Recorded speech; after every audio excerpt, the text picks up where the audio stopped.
Magandang hapon po ulit mga katropa. Muli po ang inyong katropa ko sa akin ng Gerald kaya sa Cavite. Mababati sa inyo ng isang magandang hapon.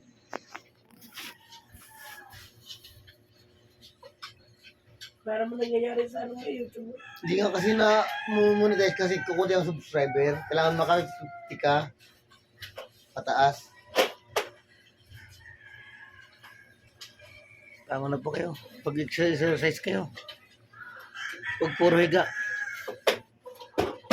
Yan nyo ko. 1, 2, 3, 4, 5, 6, 7, 8, 9, 10.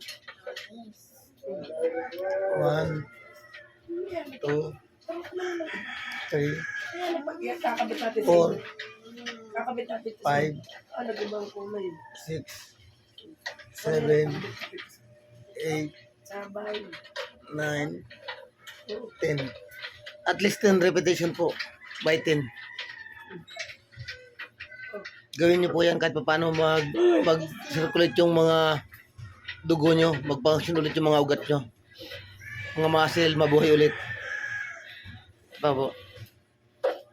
1,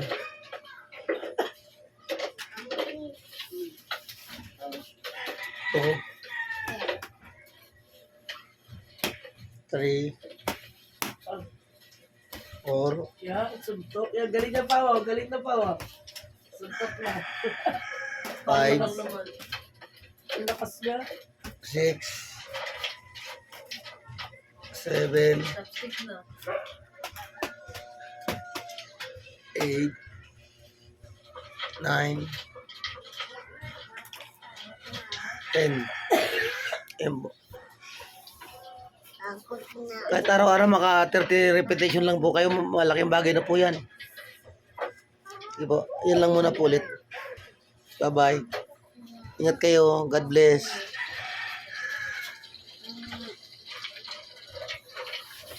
Hindi ako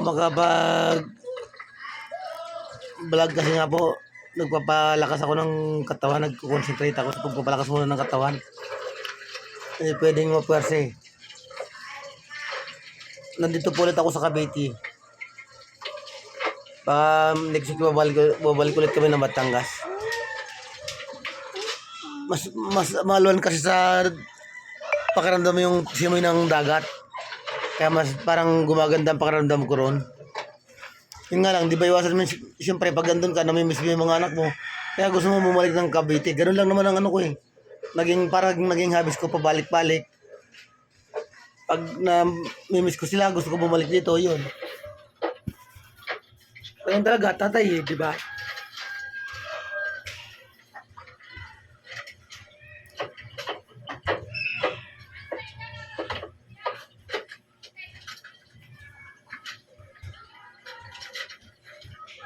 Pero kita niyo po kahit sa Batangas ako, hindi ako tumitigil mag-exercise. Kaya gawin niyo rin po yan. Tulungan niyo sarili niyo, wag yung iasan niyo lang sa nag-alaga o for higa lang gagawin niyo, wag. Malaking bagay yung nakapag-exercise eh. Nababanat yung mga ugat niyo, yung mga Lang sa pintuan. muscle, mga kalamnan. At the same time, nag-circulate yung dugo nyo. Yan po.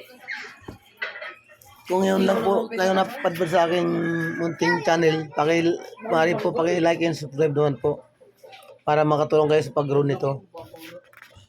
At may mga gusto rin pa akong taong tulungan, mga tulad natin na stroke patient.